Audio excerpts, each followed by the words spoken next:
The change you're looking for is rarely a tactic. It's an identity. People struggle because the identity they're protecting. Self-leadership is the willingness to be misunderstood while you grow. So when you start changing, people feel it. You're not betraying your past, you're building on it. Change is evolution, like a caterpillar becoming a butterfly. It didn't lose itself. It became more of what it was meant to be. A lot of us hear the word change and we think loss. Burnout isn't always about capacity.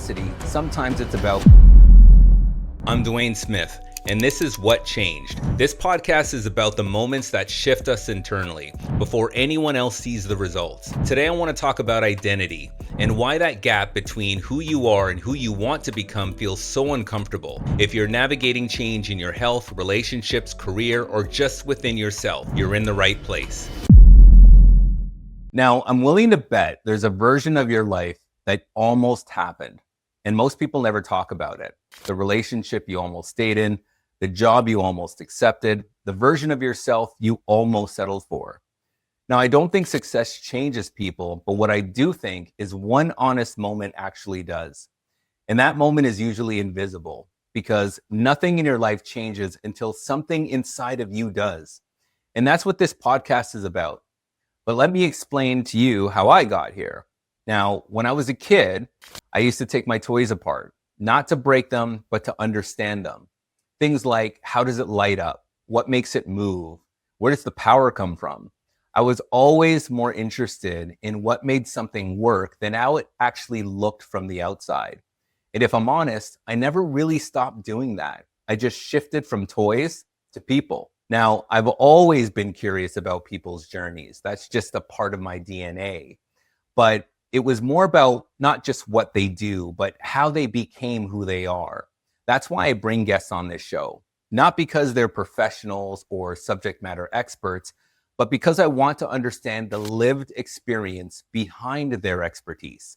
That's where I believe the real understanding is. It's like watching your favorite athlete in prime time. We all admire what they do when the lights are on, but the real story, at least for me, is what happens between the games, in those quiet moments, the discipline, the doubt, the reset after a bad performance, the mental battles nobody sees, even the choices they make when nobody's clapping. Because I firmly believe we don't learn just by watching perfection. We also learn by understanding what it took to get there. And that's what I'm chasing in these conversations. Because as I've gotten older, I started noticing something very important. People don't struggle solely because they lack information. They struggle because the identity they're protecting. You can know what to do and still not do it. You can want change and still resist it. Why? I think it's because change threatens who you believe you are. And that's where I get curious. The change you're looking for is rarely a tactic. It's an identity. You don't want better habits. You want to become someone who naturally does those habits. You don't want to manage stress better. You want to become someone who does not live in urgency. You don't just want a better relationship. You want to become someone capable of depth and vulnerability. You don't just want to be a calmer parent. You want to become someone regulated enough to lead your household differently. That's not a productivity problem. That's identity work. And identity work is uncomfortable. Believe me, I know, because the gap between who you are and who you want to become is filled with a lot of doubt in between. And that doubt is internal doubt and also external doubt. So when you start changing, people feel it. When you raise your own standards, someone's going to say you're different. When you set boundaries, someone says you've changed. The point is you have. That's the point. Self-leadership is the willingness to be misunderstood while you grow. But I do want to add something here because this is where people get stuck. A lot of us hear the word change and we think loss, like we're losing who we are, like we're letting go of what got us here. So here's how I think about change. I think of change as evolution, like a caterpillar becoming a butterfly.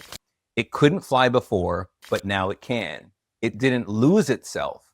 It became more of what it was meant to be. And that's how I want you to hold your own change. not as deleting who you are, as adding to who you are. You're not betraying your past, you're building on it. You're not throwing away the version of you that got you here, you're honoring it and evolving beyond it. As a leader, I see this constantly. When someone sets a goal, the surface conversation is easy. Where do you want to be? What do you want to achieve? But the deeper question is, who do you believe you need to become to get there? Who are you right now? Because if your identity does not match your goal, you'll sabotage yourself. Not because you're lazy, because you're loyal. Loyal to an old version of yourself that kept you safe. Now, you can't build a different future while protecting the same identity. That tension shows up everywhere. In parenthood, you want to be patient, but your nervous system is overloaded. In relationships, you want intimacy, but you avoid discomfort. In your career, you want impact, but you're afraid of visibility. In your mental health, you want peace, but you glorify busyness. Burnout isn't always about capacity. Sometimes it's about proving, and proving is exhausting. One guest said it best. Burnout shows up when we spend our energy on things that don't serve us, then have nothing left for what actually replenishes us. These aren't surface problems, they're identity conflicts. Now, this podcast is about that conflict. The moment when someone realizes, I can't keep doing this the same way. Not when they win, when they confront. What belief cracked? What illusion broke? What truth became undeniable? Because nothing changes externally until something shifts internally. And that shift is rarely dramatic.